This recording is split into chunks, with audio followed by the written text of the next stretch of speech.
की तरफ से जिक्र किया गया, चूँकि आप बरकल विधानसभा में हम बैठे हैं, मुख्यमंत्री खुद इस विधानसभा में पहुंचे और उन्होंने तमाम जो योजनाएं हैं, चाहे केंद्र की हों या प्रदेश की, उनके द्वारा चलाई गई, एक जिक्र है कि अंतिम छोर तक व्यक्ति को लाभ पहुंचाना भी एक रामराज है। आप कैसे देख रहे हैं इस रामराज को, और जो 22 जनवरी आ रही है, जिसको भगवान राम लला की प्राण प्रतिष्ठा होनी है, उससे जोड़ के इसे कैसे देख रहे हैं? मैं सबसे पहले तो आप लोगों का, आपके चैनल का बहुत धन्यवाद करती हूँ, क्योंकि रामराज जो है दूर तक पहुँचे और लोगों के क्या व्यूज़ हैं उनको लेकर तक आप जनता तक पहुँचे। रामराज की जो परिकल्पना की बात होती है, मैं ये सोचती हूँ कि जो कमज़ोर वर्ग है वो तो अपने शासक के पास, जनसेवक के पास बड़े उदार हृदय से पहुंच सके, और वहीं जो दुराचारी हैं या भ्रष्टाचारी हैं, अलग अलग शब्दों का प्रयोग होता है, अगर उनमें भय समाने लगे जी, तो मैं सोचती हूँ कि रामराज का अर्थ जो है वो सार्थक होने लगता है। और जब हम राम भगवान की, हम मर्यादा पुरुषोत्तम राम जी की बात करते हैं, तो श्री रामायण जी जो है वो बहुत एक गूढ़ ग्रंथ है, बहुत गहरा ग्रंथ है। और राम भगवान के चरित्र को, जीवन लीला को, जीवन शैली को यदि हम देखते हैं तो राम जी के विभिन्न स्वरूप, एक स्वरूप राम जी का वो है जो केवट का है जी, एक केवट के राम है, और एक राम भरत के हैं। भगवान राम को भी जरूरत पड़ी थी केवट की, क्योंकि नैया पार करनी थी उन्हें। केवट की जरूरत सभी को पड़ती है। और मैं ये सोचती हूँ कि जैसे कि अभी मैं आपको बोल ही रही थी कि एक कैकेयी के राम है, एक कौशल्या के राम है, एक गुरु विशिष्ट के राम है, एक सीता मैया के भी राम है। तो ये जितनी जीवन चरित्र और जितनी चीजें उन्होंने दिखाई, उनको यदि हम लोग अपने लाइफ में हम उसको अपने आत्मसात करें तो हम सोचते हैं कि रामराज की जो परिकल्पना की हम बात करते हैं वो भी पूरी होती है कहीं ना कहीं। रामराज की परिकल्पना पूरी होती है, लेकिन सवाल इस बात को लेके है कि जिस तरह 22 जनवरी को लेकर पूरे देश में और विश्व में उत्साह दिखाई दे रहा है, लेकिन कुछ लोगों की तरफ से निमंत्रण को लेकर विवाद बनाया गया, जो विवाद होना नहीं चाहिए था। कैसे देख रहे हैं इस विवाद को? चूंकि आरोप कहीं ना कहीं भारतीय जनता पार्टी पर लगता है कि ये भारतीय जनता पार्टी का इवेंट है, इसलिए वो जाना नहीं चाहते। मैं ये मानती हूँ कि इस दुनिया में दो प्रकार के लोग हैं, एक आस्तिक और एक नास्तिक। लेकिन भगवान राम तो नास्तिक के भी हैं और आस्तिक मैं के उसी पर आ रही हूँ।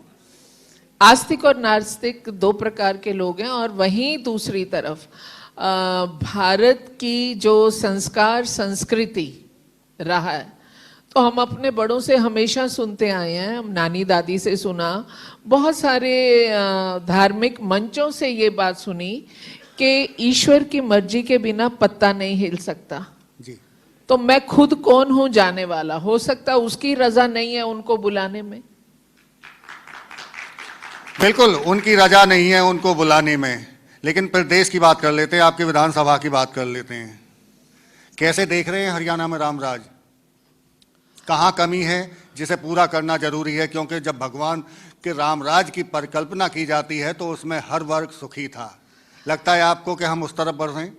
आज मैं एक बात मानती हूँ और मुझे बड़ी खुशी होती है इस बात के लिए कि आज हमारे देश के हमारे हरियाणा के प्रदेश के मुख्य सेवक मनोहर लाल जी या तो हर किसी के हृदय में है या हर किसी के दिमाग में है।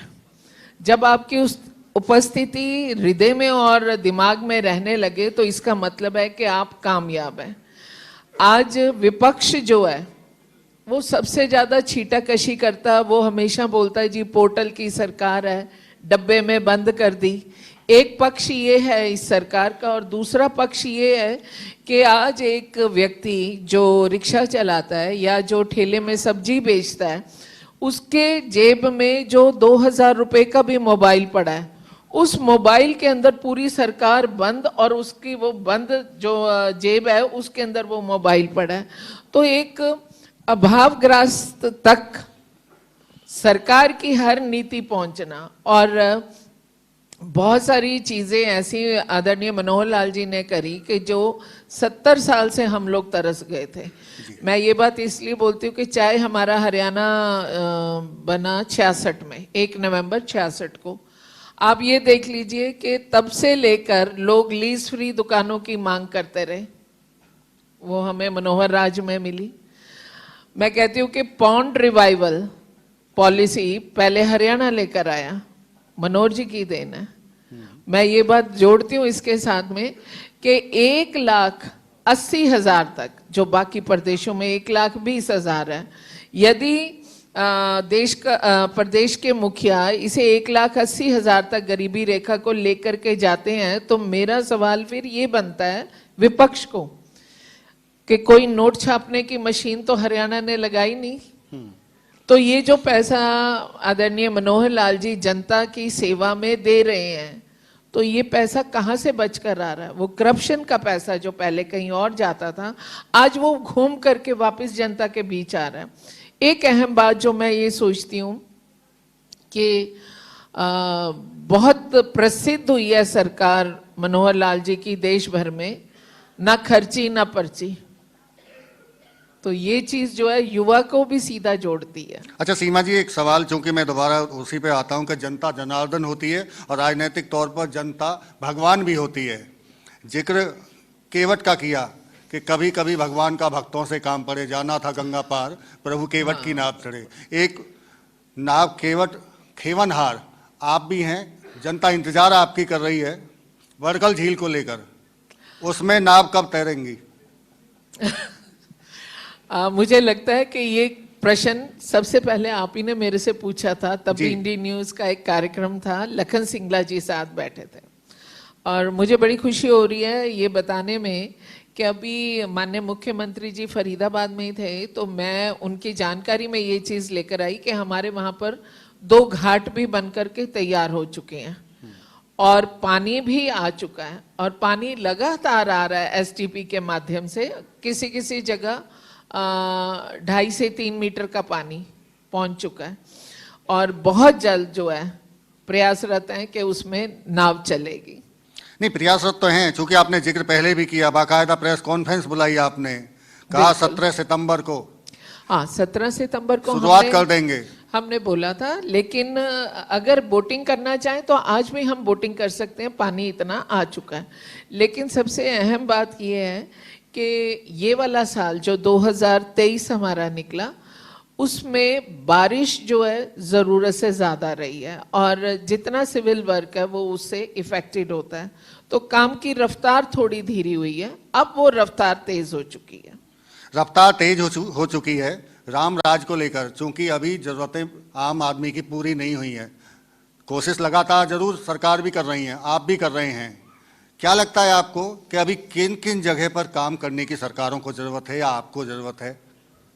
देखिए, मैं ये मानती हूँ कि हरियाणा हमारा एक ऐसा देश है, ऐसा प्रदेश है हमारा कि जहाँ पर रोजगार के अवसर ज़्यादा हैं, इंडस्ट्री अच्छी है, तो हमारे जो आसपास जुड़े हुए प्रदेश हैं उन प्रदेशों के निवासी भी आपको अपने हरियाणा में बहुत सारे मिलेंगे। अभी जैसे हरियाणा प्रदेश ने 1,80,000 की पॉलिसी लागू करी, तो हम लोग बैठते हैं, जब मोदी जी की गारंटी वाली गाड़ी आती है उसके साथ भी बैठते हैं, उसके अलावा भी हम लोग कैंप लगाते रहे हैं। तो उसमें ये चीज़ हमें देखने को मिलती है कि जितना हमारे शहर में हमारे हरियाणा में 7 के राज्यों के लोग नौकरी की तलाश में आते हैं, वो कहीं ना कहीं हरियाणा के लिए शुभ संकेत भी हैं, क्योंकि अगर दूसरा राज्य का व्यक्ति आपके यहाँ तलाश कर रहा है नौकरी, तो इसका मतलब आपके पास संसाधन उनसे बेहतर हैं।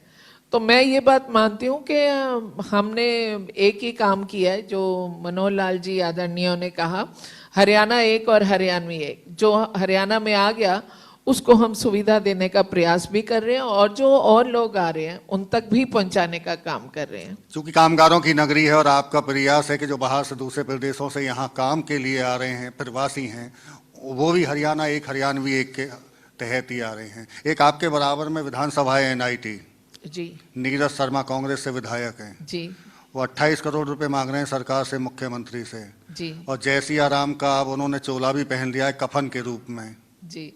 तो क्या जिससे हरियाणा एक हरियाणवी एक समान विकास, फिर ऐसा क्यों?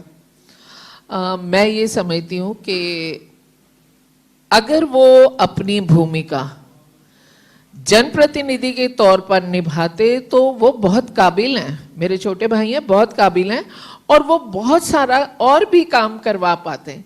पर चाहते ना चाहते हुए एक सबकॉन्शियस में कहीं ना कहीं विपक्ष शब्द हावी रहता है और उस विपक्ष शब्द के तहत कुछ काम उनको उनकी पार्टी की तरफ से भी बोले जाते हैं और करने भी पड़ते हैं। तो मैं ऐसा समझती हूँ कि कुछ काम वो उस नीति से करते हैं और नहीं तो उनके पिताजी भी मंत्री रहे हैं, बहुत आदरणीय रहे हैं, शिवचरण लाल शर्मा जी। तो कार्यशैली वो सारी जानते हैं, लेकिन वो आज किस रोल में है वो उस रोल के मुताबिक अपनी काम जो है वो उसको अदा कर रहे हैं। तो रामराज की परिकल्पना पे आप आगे बढ़ रहे हैं। 22 जनवरी को आप भी जा रहे हैं? 22 तारीख को हम नहीं जा रहे, हम अपने शहर में हर जगह, खास तौर से मैं बोलूँगी कि फरीदाबाद में कोई मंदिर ऐसा नहीं है जहाँ कार्यक्रम नहीं रखा जा रहा। और फरीदाबाद में बहुत सारी समाजसेवी संस्थाएं हैं, हर संस्था के माध्यम से 2-4 दिन से मैं लगातार टाउन में घूम रही हूँ और दुकानदार, मंदिर वाले, व्यापारी सब लोग झंडे बांटने का काम कर रहे हैं, अपने घरों को सजाने का काम कर रहे हैं। और एक सोच है कि राम शब्द जो है सृष्टि रा से शुरू होती है और माँ पे खत्म होती है, और मैं ये मानती हूँ इसलिए सारा जो सब कुछ है वो राम में है। बिल्कुल, ये थी हमारे साथ में सीमा त्रिखा, वर्कल विधानसभा